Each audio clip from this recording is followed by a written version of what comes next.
They put the sign up that afternoon, right before the dinner rush.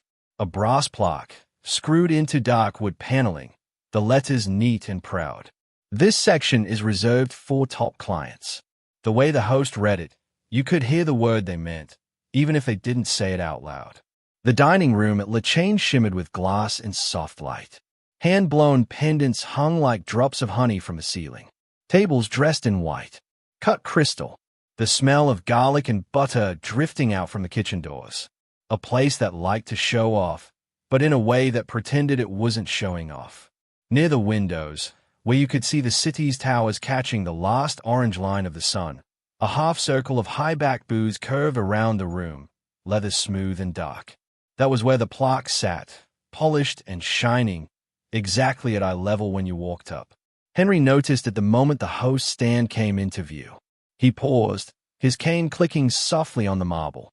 72 years had bowed his back a little, but his suit hung sharp on his frame. Gray wool, white shirt, blue tie tucked neat against a chest that still held itself with quiet strength.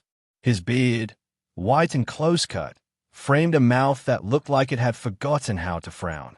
He lifted his eyes from the plaque to the host's stand, where a young woman in black stood tapping on a tablet. "Good evening," she said without looking up. "Do you have a reservation?" "Yes," Henry said. His voice came out smooth as warm syrup after a long day. "Call 46, 7 o'clock. Her fingers flew across the screen. "Let me see." She glanced at the clock above the bar. 6:55 p.m., then back at the tablet. Yes, 6 people. For the executive tasting." She smiled at the device, not at him, and then her gaze rose. For a brief second, something flickered in her eyes. He'd seen that flicker many times. A quick survey, not just of face and age, but of skin tone, cane, the way his shoulders sat today. Some folks hid that survey better than others. "We're waiting on the rest of your party," she asked. "Yes, my niece and her team. They're on their way from the fam." He took a breath and let it out slowly. "I thought I'd get here early. It's my way of making sure they actually take a break to eat." She laughed politely. "That's very thoughtful of you." Her smile relaxed for a heartbeat, then bounced back into something more practiced, more careful. She glanced past him, toward the door, where a group of young men in suits stepped in, ties loosened, laughter already rising. The host's eyes moved quickly between them and the plaque, and Henry could feel her choosing. He'd been watching people choose all his life. "While we wait," he said, "could I be seated at one of those booths by the window?" He tilted his chin toward the curved section with the plaque. A couple of the booths were empty, crisp napkins still folded in exact triangles. The host's smile tightened, almost imperceptibly. "Oh, I'm so sorry, sir," she said, turning the tablet toward her as if it were a shield. "That section is reserved for our top clients." She actually pointed to the plaque, like he hadn't read it. Henry looked at the sign, then at her. His face didn't change. "Top clients," he repeated. "And what am I? Sugar? Middle? Lower? Export grade?" She colored. No, that's not what I meant. It's just, those booths are reserved for our loyalty members and partners. People who dine here often. Or important guests of the company." He let a small smile tug at the corner of his mouth. "Important guests, huh?" The young men who'd entered behind him drifted toward the host's stand, the air around them smelling of expensive cologne and end-of-week escape. One of them nodded toward the plaque with the kind of familiarity that said he'd sat in those booths before. "Evening, Zoe," he said. So that was her name. "Got our usual spot?" "Of course, Mr. Hamilton," she said, the brightness in her voice turning up. "Right this way." She snatched 2 leather menus from the stack and led them straight to the window section without another glance at Henry. He watched as Mr. Hamilton, the type who had never been told to move to the back of any room in his life, slid into a booth, his jacket folded carelessly next to him. The other men crowded in, laughing even before they sat today. Henry's fingers tightened around the handle of his cane. They would have been smoothed by his grip over years, like stones in a river. "Excuse me, Miss Zoe," he said. His tone was gentle, but it traveled. A couple at the bar looked over. I just watched you seat those gentlemen right quick." She turned back, menu still in hand. Her eyes were darting now, trying to do the kind of calculus that had nothing to do with math. "They're members of our— they are regulars, sir. We have arrangements with some of our clients." Henry's gaze stayed on her face. There was no anger in it, only a frank curiosity that somehow felt heavier than anger would have. "So there's no room for a first-time guest with a reservation," he said, "even when the booth is empty." "Well, we have you down for 6, she said. "Those booths are for 4. It would be hard to accommodate that many people there." She seemed glad to have found a reason she could hang her posture on. Henry chuckled softly. "You think I made it this far and can't count chairs?" He looked at the curved row. "Those 2 booths by the corner. You could push them together. Make room for 8 if you like." "We don't usually," she faltered. "It's just not how we arrange the room, sir." Another couple came in, a young woman with brown skin and short natural hair, hand in hand with a tall partner in a navy blazer. They paused behind Henry. He stepped to the side to make space, leaning a little more on his cane. The host seized the opening and smiled at the new arrivals. "Good evening. Welcome to La Chain. Do you have a reservation?" "Yes, under Morales," the woman said. Her eyes flicked toward Henry, then toward the plaque, then back to Zoe. She wasn't missing any of this. Henry watched as Zoe scanned her tablet, found the name, and led them to a small table near the kitchen doors, right next to the draft, where servers would sweep by every minute with trays and plates and little apologies. Morales glanced once at the empty booth by the window, at the men in suits settling in. She pressed her lips together but said nothing as she sat today. Henry sighed through his nose. He'd told himself, on the ride over in the back of the town car, that he was too tired tonight to fight small battles. That this evening was for his niece, for her associates, for the champagne he never drank but always ordered for them. It was supposed to be celebration, not confrontation, but the sign glinted in the low light, almost daring him. 7 to 2 years earlier, in a different room with a different smell, the hot metal and grease of a bus station in Georgia, the boy that Henry had stood in front of another sign. That one hadn't bothered with polite words. It had spelled out exactly where he could and couldn't sit. His grandmother's hand had been like steel on his shoulder as she guided him past the whites-only bench without pausing. "We ain't giving them the joy of watching us stand and fuss," she'd murmured. "Pain ain't entertainment." He had swallowed every protest that day like burning coals. Later, much later, those coals had lit fires. In courtrooms, in boardrooms, in back rooms where deals were made with quiet voices and wet ink. Now, looking at this newer sign in this newer world, he felt that old heat stir again, not as rage, but as something heavier, steadier, a responsibility he'd never quite been allowed to set down. He tapped his cane twice on the marble floor. Zoe flinched at the sound. "Sir," she said hurriedly, "if you'll just wait here by the bar, I can get you a very nice table as soon as something opens up in our main section. We're quite full this evening." Henry turned his head. There were tables empty even as she spoke, near the back, near the restrooms, near the entrance where cold air gusted in every time the door opened. Funny how people stopped seeing certain parts of a room if they never had to sit there. "Let me ask you a question, Zoe," Henry said. "How many times does a man have to come here before he counts as one of your top folks?" She blinked. "Sorry. You said the booths are for people who come here often. I'm wondering how often I'd have to show my face before I stop being disposable." The word hung between them, soft, but with weight. Zoe's mouth opened, closed. "That's not how we see you, sir." "How do you see me, then?" he asked. Then he shook his head. "No, that's not fair. You're doing this place's dance. Who told you to treat that section like a little country club?" Her shoulders shifted, and her glance flicked over Henry's shoulder into the dining room. He knew that look too.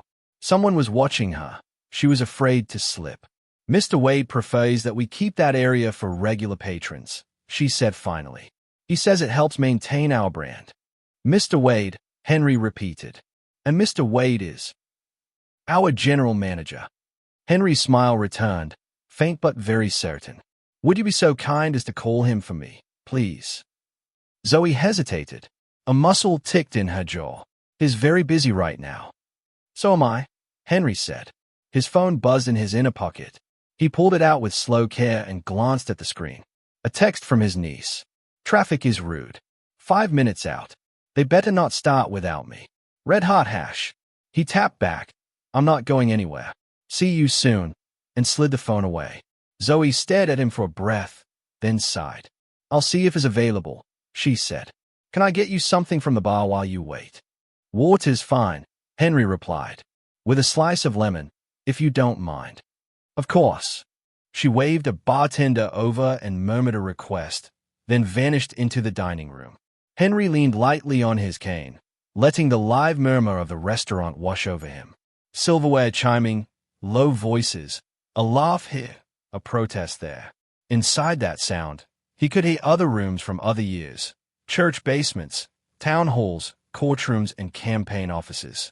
He was old enough now that the years overlapped, like sheets of tracing paper. You could see what had changed and what hadn't, all at once. A glass slid onto the bar beside him. Water with lemon, the bartender said. On the house. Thank you, son. No problem. The bartender's eyes lingered on him, then flicked to the plaque. You know, if it were up to me, I'd sit you wherever you wanted. Henry grinned. Is that so? Yeah, but I'm just the guy who mixes drinks. He wiped his hands on a towel. You here for a special occasion? We've got a tasting menu tonight that'll knock your socks off. My niece-made partner, Henry said. Pride warmed his voice. The youngest one at her firm. I promised her a dinner she'd remember. That's big, the bartender said. Congrats to her. She did the work, Henry said. I just clapped at the right moments. The door swung open behind him, sending in a gust of city wind and a new cluster of people. Voices rose. A woman's laugh cut through the din. Familiar. Bright. There he is. Sherry's voice sang. Henry turned just as his niece hurried in, coat still half on, her hair pinned up in a way that said she'd done it in an elevator. She wove through the crowd, trailed by 5 colleagues in suits and dresses, their lanyards from the office still hanging from pockets and bags like they hadn't had time to shed the day. Uncle Henry, she said, wrapping him in a hug that smelled of jasmine and printed toner. Tell me you started without us and ordered something sinful. I skipped lunch for this. Now why would I eat without the guest of honor? He said, patting her back. He withdrew, studying her face. The dark circles under her eyes. The little line of tension between her brows that hadn't been there the last time he saw her. You holding up, girl? I will be, as soon as someone puts a steak in front of me, she said with a tired grin. Did they take you to our table already? Henry glanced at the booze, then at the host stand. Zoe was back, and with her stood a tall man in a crisp navy suit, hair parted with barbershop precision. His name tag read Wade Simmons, general manager. Not just yet, Henry said. We had ourselves a small misunderstanding. I thought we'd clear it up together. Sherry followed his glance, her eyebrows lifting as she took in the plaque. Oh, she said. The smile faded a notch. That kind of misunderstanding. Seems so. Her jaw tightened. Years at a downtown firm had taught her how to lock anger behind polite phrases, but Henry could see the heat in her eyes. He'd seen that same heat in her mother, once, in a different set of battles. Evening, sir, Mr. Wade said, stepping forward with a practiced smile that didn't reach his pupils. I'm told there's some confusion about your seating. That's one word for it, Henry said. Sherry stepped protectively close to his side. The young associates behind her, 2 men and 3 women, a mix of shades and accents, looked from Henry to the manager and back, their faces open with outrage and curiosity. They were used to conference room wars, not this. Our uncle has a reservation, Sherry said before Henry could speak. For 6 people. We're here on time. We'd like to be seated.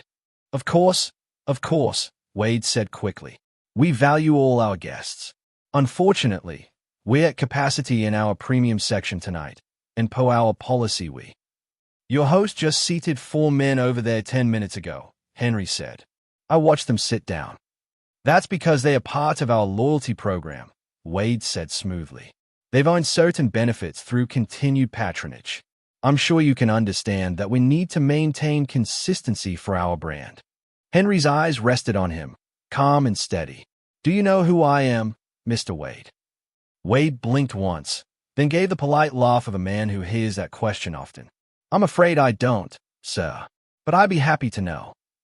So far, Henry said, I'm just an old man with a reservation. He let that sit there for a breath. Across the room, the couple named Morales glanced over, clearly following every word. At the bar, the bartender paused in his pour. Even some of the suited men in the window booth turned their heads. You mentioned a policy, Henry continued. Perhaps you could share it with me. Is it written down somewhere?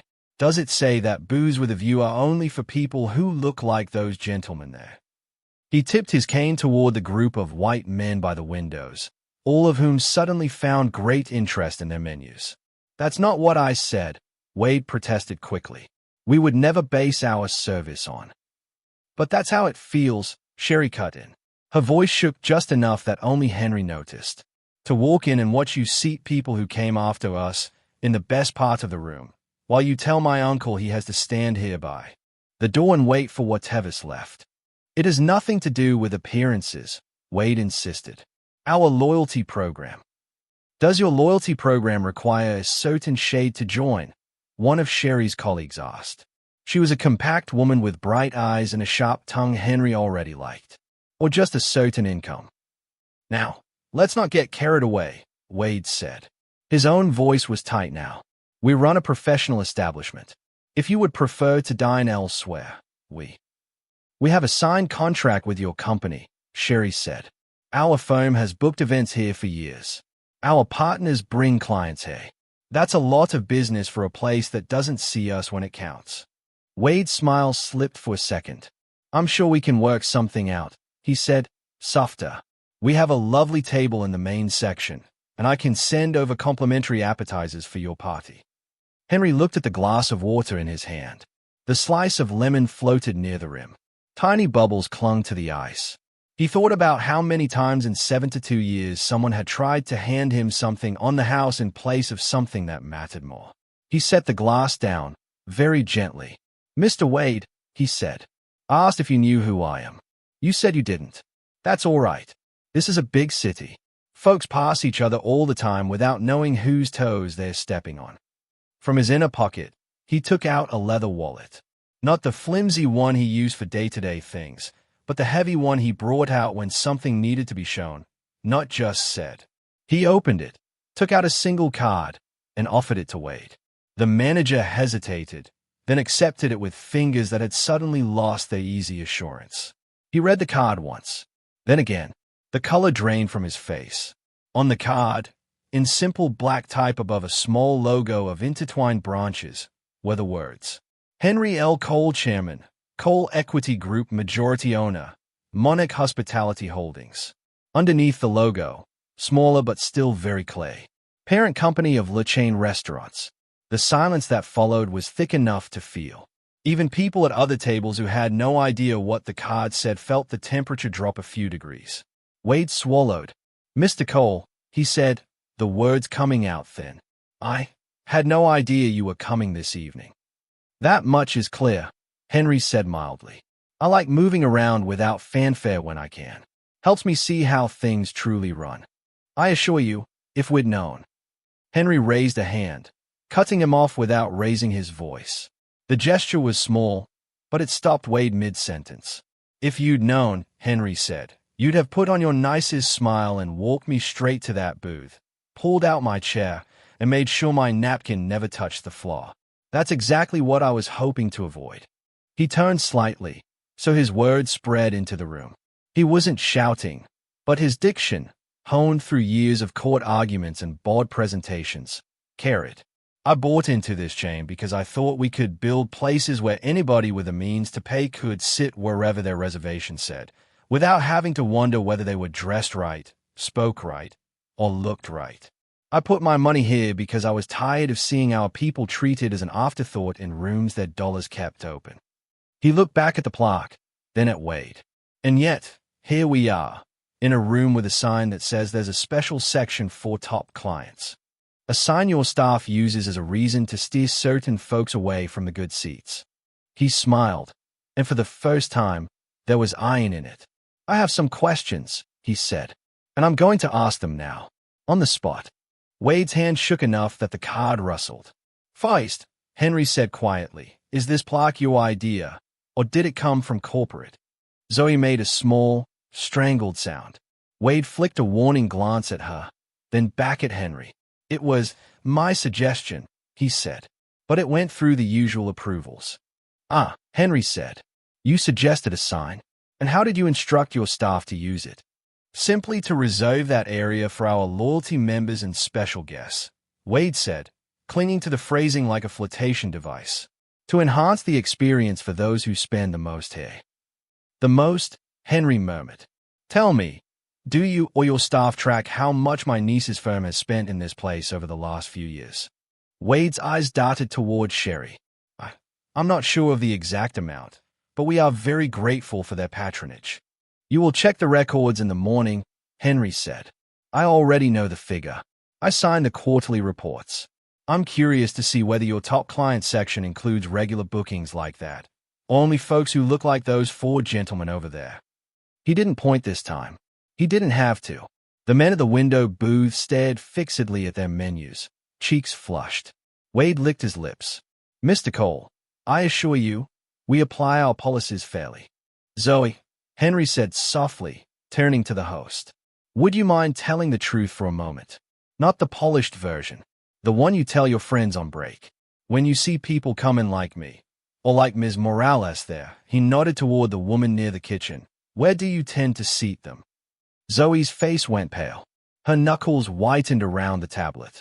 For a second, she looked like she might bolt for the kitchen. Henry's voice gentled.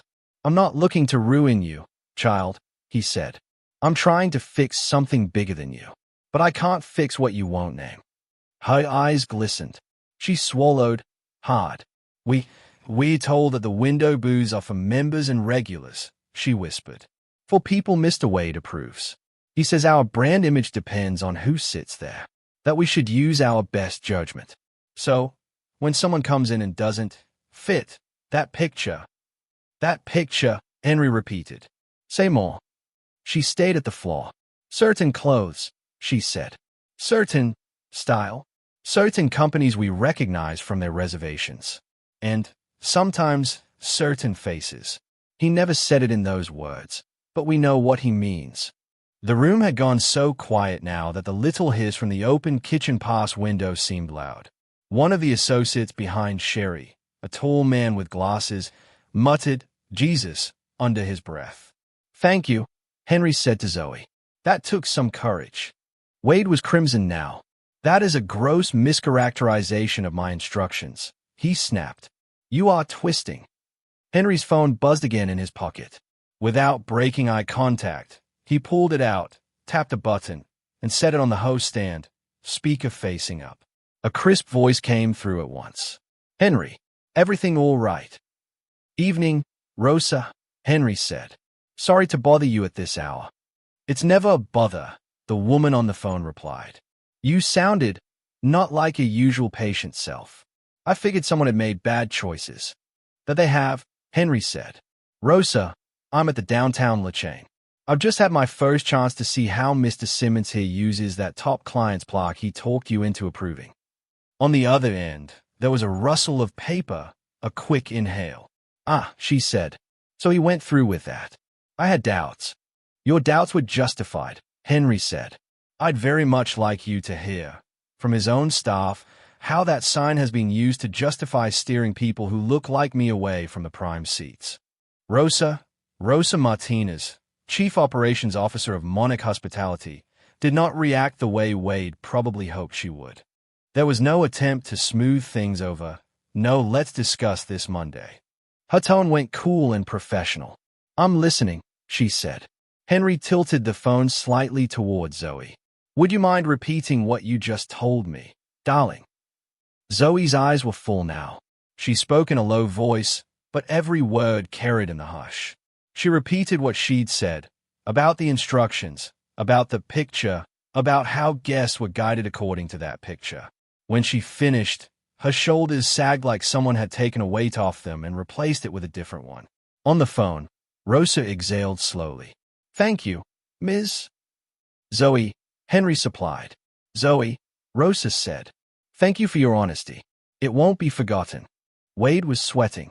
"Rosa, you're only hearing one side. I've heard enough sides to see the shape." Rosa cut in sharply. "Mr. Simmons, is it true that you implemented a seating scheme that reserves a visible, desirable section of the dining room for certain patrons chosen by you? And that you used vague standards such as fit our brand image?" "That's not in a discriminatory sense." "That was not my question," she said. "I asked if it is true." Wade opened his mouth, then closed it, understanding, finally, that the ground under his feet was gone. "Yes," he muttered. "We do reserve that section for certain guests. And do you see, today, how those vague standards allowed bias to enter your service?" Rosa asked. "Bias that just resulted in us disrespecting the company's majority owner and one of our largest corporate clients." I suppose," he stammered. "But that was never my intent." "In my experience," Henry said quietly, "the harm people do with no intent is often worse, because they feel virtuous while they cause it." There was a pause full of static and consequence. "Henry," Rosa said, "do you want me down there?" "No need," Henry replied. "You have enough on your plate. We can handle this right here. But I'm going to ask you for one favor." "Anything." "Send a memo to HR tonight," he said. "I want an independent review of staffing and seating practices for every location that put up this kind of sign. And I want Mr. Simmons suspended effective immediately, pending that review." Wade's head snapped up. "Suspended?" he burst out. "You can't just. I've dedicated 5 years to this place. One misunderstanding." Henry turned his gaze on him. For the first time, it was hard. "This isn't one moment in a vacuum," he said. "It's the harvest of habits you've been growing day after day. You planted a sign that split this room into those you see and those you don't. Then you watered it with instructions that left plenty of room for your own comfort to masquerade as taste." He tapped his cane once on the floor. "I was a lawyer before I was a businessman," he went on. "I spent decades listening to folks say that's not what I meant while we walked through the damage their choices had done. Intentions are invisible. Outcomes are not." Rosa's voice was firm on the phone. "Mr. Simmons, you are suspended from your duties effective right now. You are not to return to the floor or access any company systems until HR contacts you. Security will escort you out if needed. Do you understand?" The room held its breath. I understand," Wade said hoarsely. His eyes darted around, as if looking for someone to argue on his behalf. He found no one. The men in the window booth avoided his gaze. The couple by the kitchen looked back steadily. Zoe stayed at the tablet. "Please turn in your keys and name tag to Zoe," Rosa said. "She will log them with the closing manager." "But my career." "I told you when you pitched this sign that it walked close to a line, if not over it," Rosa replied. "You assured me you understood our values. Tonight shows me you do not. Take this as a consequence, and perhaps a chance to reflect. I hope you use it." Henry met Wade's eyes. "Some folks never face the price tag for their blind spots," he said. "In that sense, you're fortunate. You get to learn now, not later in front of a judge." He chuckled, but there was no joy in it. "I used to file lawsuits over behavior like this. Spent nights away from my kid, from my own bed, to make sure places had to change whether they wanted to or not. These days I'd rather create spaces that do right from the start. But when I see old patterns wearing new suits, I still know how to answer." He looked at the gathered faces, not just at Wade. "This isn't just about a seat next to a window," he said to the room. "It's about who gets to feel like they belong in bright spaces, and who is always asked to be grateful for whatever corner they're given." The bartender, eyes shining, gave the slightest nod. Sherry slipped her hand around her uncle's elbow. Her grip said, "I am furious, and also, I am proud, and also, I am tired." "Rosa," Henry said into the phone, his tone softening a fraction. "Thank you. I'll talk with you tomorrow about the review. For tonight, can you empower the staff here to remove that plaque right now?" "Already did," she replied. Zoe, please take that down. That sign was a mistake. It will not go up again in any of our locations. Zoe's lip trembled. She set the tablet down, walked to the plaque, and unscrewed it with quick, jerky motions, using a coin from her apron pocket. The metal squeaked as it came free. She held it in both hands like a weight. For a second, she just stood there. May I? Sherry asked. Zoe blinked, then stepped forward and passed the plaque to her. Sherry held it up, reading the words. Then, in a slow, deliberate motion, she turned and set it face down on the host's stand with a solid, satisfying thunk. A soft murmur rippled through the room. I hope that's the last sign of its kind I ever see, she said. It won't be, Henry murmured, too low for most to hear. But it's one less. Rosa's voice returned. Henry, would you and your party still like to dine there tonight? I understand if you'd rather go somewhere else. I'll have the car take you wherever you want, on the company. Henry thought of his niece, who had skipped lunch and probably breakfast too. He thought of the associates behind her, who had gotten ready for this evening like it meant something, which it did. He thought of the staff, eyes on him now, waiting to see whether he would abandon them or stand in the mess with them. We're staying, he said. We came here to celebrate. We're going to do that, but we're going to do it our way. He smiled at Zoe. Would you be so kind as to put together 2 of those booths for us, Day, right by the window? Seems like a good night for a view. She nodded, tears finally spilling over. Yes, sir, she said. Right away. And Zoe, Henry added, after your shift, if you're not too tired, give this number a call. He slid a smaller card toward her, one with his assistant's name and direct line. I'd like to hear your full thoughts about how this place runs. From the ground, not the spreadsheets. Her eyes widened. You want my input? I do, he said. You saw something was wrong and you told the truth, even though it could have cost you. That's the kind of voice I want shaping what we do next. On the phone, Rosa said, I'll make sure she's paid for that time. Henry picked up the phone and ended the call with a quiet, We'll talk tomorrow, Rosa. Get some rest. As Zoe and a server hurried to push 2 booths together, tugging the heavy furniture into a new shape, the associates gathered around Henry and Sherry. That was, one of them started, then shook his head, at a rare loss for words. I mean, I knew you were successful, Sherry, but I didn't know your uncle was that guy. Sherry laughed, a little hysterically. I didn't either, not at first, she said. When I was a kid, he was just a man who snuck me candy at church and told me long stories about marches and courtrooms. I didn't realize until law school that those stories had footnotes in history books. Henry waved a hand, embarrassed. Those books exaggerate. I was just in the right rooms at the right time, asking annoying questions. You ended that man's career in 5 minutes, another associate said, or in her tone. You didn't even raise your voice. I didn't end his life, Henry said. He's still got choices to make. Maybe he'll learn, maybe he won't.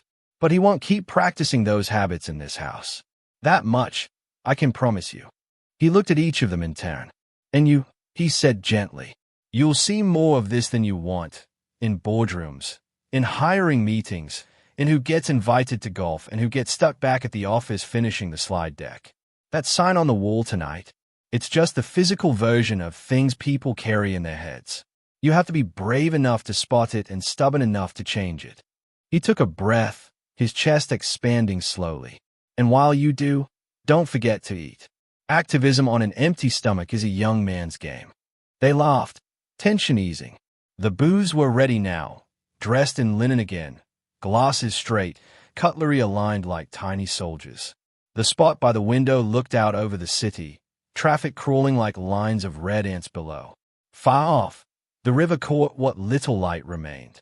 Mr. Cole, Zoe said, gesturing with a small bow. Your table is ready, and, your meal is on the house tonight.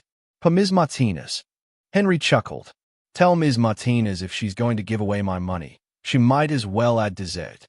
Already done, Zoe said, a genuine smile breaking through the shaken one. As the party moved toward the booths, Henry paused by the Morales table.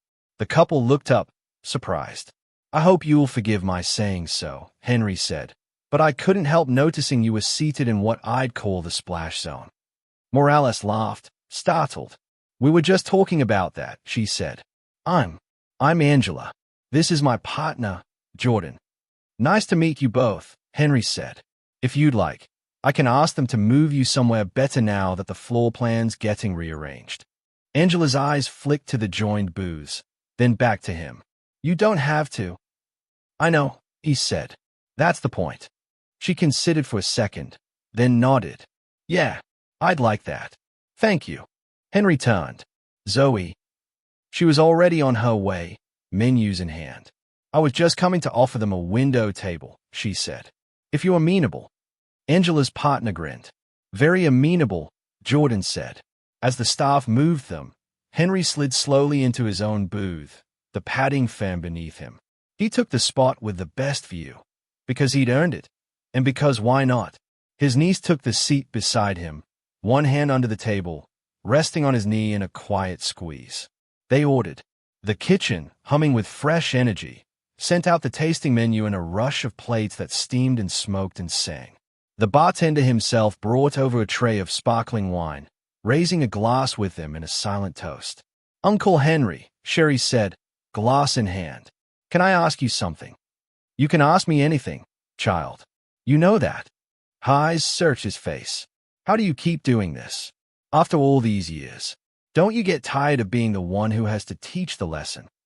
Henry looked out at the city, where tail lights painted lines across asphalt. Every day, he said, I get tired in my bones. I get tired in that place behind my eyes where the memories live. I get tired of watching grown folks act surprised that the world they swim in has currents. He lifted his napkin, smoothing it over his lap. But then I remember my grandmother's hands on my shoulders, he went on. I remember my friends who didn't live long enough to sit in rooms like this. I remember the young ones watching from the corners, wondering if anyone will say what they are feeling. And I think, if the choice is between my comfort and their future, then I can be tired a while longer. He took a sip of water, letting it sit on his tongue for a second. Besides, he added, eyes crinkling, ending a fool's career now and then is still a small kind of entertainment. Sherry snorted into her drink. The associates laughed, the sound mingling with the clink of plates. Consider it continuing education for management, one of them said. That's right, Henry said. And you all need to be ready for the day when you're the ones running rooms like this. Make sure your signs point toward welcome, not division. And if some new hotshot comes along thinking they're doing something cute, something on brand, that smells like the old days. He waved his fork. Remind them the brand belongs to people, not prejudice. The first course arrived. Small, artful bites that shimmered under tiny drops of sauce. Henry eyed them with mock suspicion. You call that a portion, he said. Back in my day, appetizers were bigger than that. Back in your day, onions were a meal, Sherry teased. Back in my day, if we got onions and cornbread in the same week, we shouted about it from the pulpit, he shot back. They ate. They talked about cases and campaigns, law school antics and childhood stories. The associates gradually forgot they were in the middle of what would be, by morning, a minor scandal in the hospitality world. For tonight, there were just 6 people and one old man, sharing food and stories and the fragile, stubborn joy of having moved a needle, even a little. Later, as dessert plates were cleared and coffee was poured, the bartender approached with a small envelope. Mr. Cole, he said, this was dropped off by a courier about 20 minutes ago. From corporate. Henry frowned, accepting the envelope. The front bore his name in neat print. Inside was a single sheet of paper and a tiny enamel pin shaped like a doorway, painted in bright colors. He read the note once, then chuckled. What is it? Sherry asked. He handed her the paper. On it, in Rose's neat handwriting, were 2 sentences. New company initiative, effective immediately. No reserve for certain clients' plaques or seating policies at any location. All staff training to include bias awareness and inclusive hospitality practices. You were right. The rooms have to change with us, or not at all. P.S. designed this pin myself. For the ones who hold doors open. Sherry traced the little doorway pin with a finger, eyes soft. "Are you going to wear it?" she asked. Henry took the pin, studied its bright colors. "Maybe not on my lapel," he said. "Too flashy for an old man. But I'll keep it in my pocket." "A reminder." "Of what?" one of the associates asked. He slipped the pin into his wallet, next to the picture of his late wife and a faded photo of himself as a young man in a march line, arms linked with others. "That the work isn't done," he said, "and that some days, something as small as asking to sit by a window can crack a wall that's been standing too long." He pushed back from the table, joints aching but spirit strangely light. "Now, before we leave," he added, "let's take a picture. I want proof that I once sat in the fancy section of my own restaurant." "Once?" Sherry laughed. "You're going to be back here every week, just to keep them on their toes." He pretended to consider it. "Maybe," he said, "though honestly, I'd be just as happy at that table by the kitchen, as long as everyone knows they can sit where they like, no plaque standing guard." They gathered around him, crowding into the booth, phones held up. Zoe offered to take the photo, hands still a little shaky but smile genuine now. "Say justice," one of the associates joked. "Say dessert," another countered. Henry raised his glass, eyes bright. "Say next time," he said, "because there will always be a next time, and we'll be ready."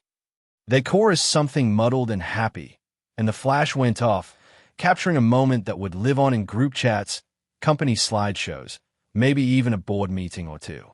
Outside, the city kept moving, unaware that in one small corner of it, a sign had been taken down, a man had been told to go home and think, and a group of young professionals had watched what it looked like when power chose principle over comfort.